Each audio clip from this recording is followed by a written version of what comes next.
আজি মুখ্যমন্ত্ৰীক মই চেলেঞ্জ কৰিছোঁ। আধাৰ কাৰ্ড আছে, ভোটাৰ কাৰ্ড আছে, ৰাতি কথা নাই বতৰা নাই, কোনো কেছ নাই, কোনো নোটিছ নাই, তাৰপিছত তেওঁলোকক উঠাই আনিছে। পৰিকল্পিতভাৱে অসমৰ মুখ্যমন্ত্ৰী ডাঙৰীয়া, অসমৰ গৃহ বিভাগ, বৰ্ডাৰ পুলিচে মিলি বিশেষকৈ অসমৰ মুছলমানসকলক, ধৰ্মীয় সংখ্যালঘুসকলৰ ওপৰত এইটো অত্যাচাৰ কৰা হৈছে। যোৱা দুদিনৰ পৰা বাংলাদেশী খেদাৰ নামত যি ধৰণে অসম আৰক্ষী আৰু অসম চৰকাৰে ভাৰতীয় নাগৰিকৰ ওপৰত অন্যায় আৰু অত্যাচাৰ কৰি আছে, এইটো কোনো পধ্যে সহ্য কৰিব নোৱাৰি। আমি স্পষ্ট কৈছোঁ, প্ৰকৃত বাংলাদেশী যদি অসমত আছে তাক চালি জাৰি চাই বাংলাদেশৰ লগত প্ৰত্যাৱৰ্তন চুক্তি কৰি তেওঁলোকক বাংলাদেশ প্ৰেৰণ কৰক, তাত আমচুৰ সদায় সহযোগিতা থাকিব। কিন্তু বাংলাদেশী বিতৰণৰ নামত যি ধৰণে অন্যায় আৰু অত্যাচাৰ কৰি আছে, যি ধৰণে মানুহৰ ওপৰত চৰকাৰে আক্ৰোশমূলক দমন নীতি আৰম্ভ কৰিছে, এইটো আমি কোনো পদ্ধতিতে মানি ল'ব নোৱাৰোঁ। কাৰণ আজি চাওক, বাংলাদেশী খেদাৰ নামত আজি NRCত নাম আছে, আজি তেওঁলোকৰ সকলো ধৰণৰ পুৰণা নথি পত্ৰ আছে, আধাৰ কাৰ্ড আছে, ভোটাৰ কাৰ্ড আছে, থকাৰ পিছতো তেওঁলোকক আজি মানুহক সন্দেহজনকভাৱে আজি বিভিন্ন থানাত আটক কৰি ৰাখিছে। আৰু আমি বিভিন্ন কেছ দেখিছোঁ, যিবিলাক মানুহৰ কেছ চলি আছে, যিবিলাক মানুহ ইতিমধ্যে ট্ৰাইব্যুনেলৰ ট্ৰায়েল চলি আছে,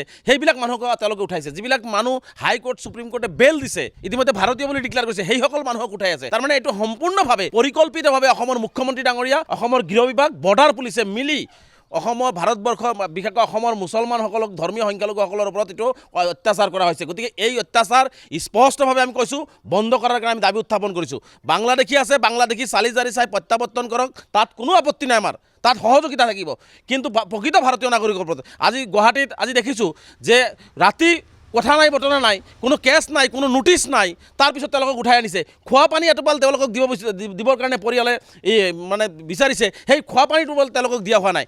আজি মুখ্যমন্ত্ৰীক মই চেলেঞ্জ কৰিছোঁ, যিসকল মানুহক তেওঁলোকে কৰায়ত্ব কৰিছে, যিসকল মানুহক তেওঁলোকে মানে সন্দেহ কৰিছে, 90% ভাৰতীয় নাগৰিক। আজি ডিটেনশ্যন কেম্পত থকা, মই আগতেও কৈছোঁ যে মুখ্যমন্ত্ৰীক মই প্ৰত্যাহ্বান জনাইছোঁ, বৰ্ডাৰ পুলিচক প্ৰত্যাহ্বান জনাইছোঁ, শ্বেতপত্ৰ প্ৰকাশ কৰক, তেওঁলোকক ভালকৈ আইনী সাহায্য দিয়ক, তাৰে 90%তকৈ বেছি মানুহ ভাৰতীয় নাগৰিক হিচাপে প্ৰমাণিত কৰিব পাৰিব।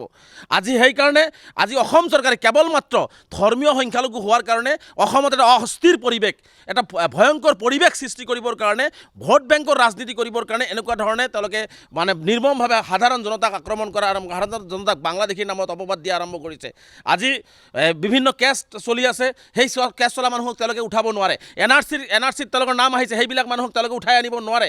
যিবিলাক মানুহ ইতিমধ্যে ফৰেনাৰ্ছৰ পৰা তেওঁলোকে স্বদেশী ডিক্লেয়াৰ হৈছে, কোৰ্টে ডিক্লেয়াৰ কৰিছে, তেওঁলোকক কোনো পদ্ধতিতে পুলিচে উঠাব নোৱাৰে। কিহৰ ভিত্তিত, কি তথ্যৰ ভিত্তিত অসম আৰক্ষীয়ে, বৰ্ডাৰ পুলিচে উঠালে? আজি বহু মানুহক নোটিছ দিয়া হোৱা নাই, নোটিছ নিদিয়াকৈ তেওঁলোকক মানে ফৰেনাৰ ডিক্লেয়াৰ কৰি মানে তেওঁলোকক এপ্টিকটলৈ পঠাই দিয়া হৈছে।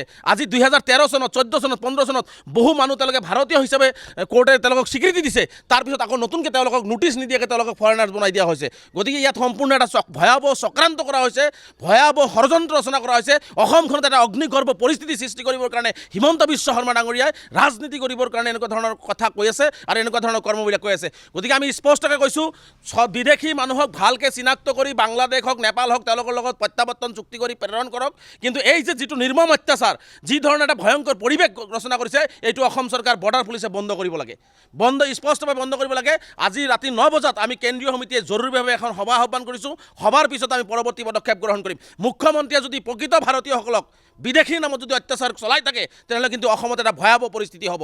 আমি স্পষ্টকৈ কৈছোঁ, কোনো প্ৰকৃত ভাৰতীয় নাগৰিকক অন্যায় আৰু অত্যাচাৰ কৰিব নোৱাৰিব। আমি স্পষ্টকৈ কৈছোঁ যে কোনো ভাৰতীয় নাগৰিকক তেওঁলোকে অন্যায় আৰু অত্যাচাৰ কৰিব নোৱাৰিব। আৰু মই পুনৰবাৰ বৰ্ডাৰ পুলিচ, DGP মহোদয় আৰু অসমৰ মুখ্যমন্ত্ৰীক মুকলি প্ৰত্যাহ্বান জনাইছোঁ, তেওঁলোকে যিবিলাক মানুহক অন্যায় আৰু অত্যাচাৰ কৰি আছে, তাৰে 90%তকৈ অধিক মানুহ ভাৰতীয় হয়। আৰু এইটো কথা স্পষ্ট, আজি এজন মানুহক তেওঁলোকে গ্ৰেপ্তাৰ কৰিছে, হাজাৰ হাজাৰ তেওঁলোকৰ পৰিয়াল আছে, তেওঁলোকৰ অংশী বংশী আছে, 14 পুৰুষ তেওঁলোকে ভাৰতীয় নাগৰিক কেনেকৈ হ'ল? যদি এজন মানুহ বিদেশী হয়, তেওঁলোকৰ অংশী বংশী কেনেকৈ তেওঁলোকে অসমৰ বাসিন্দা হয়, ভাৰতৰ বাসিন্দা হয়, ভাৰতীয় নাগৰিক হয়? এই জবাব অসমৰ মুখ্যমন্ত্ৰী দিব লাগিব, ইয়াৰ উত্তৰ DGP মহোদয় দিব লাগিব।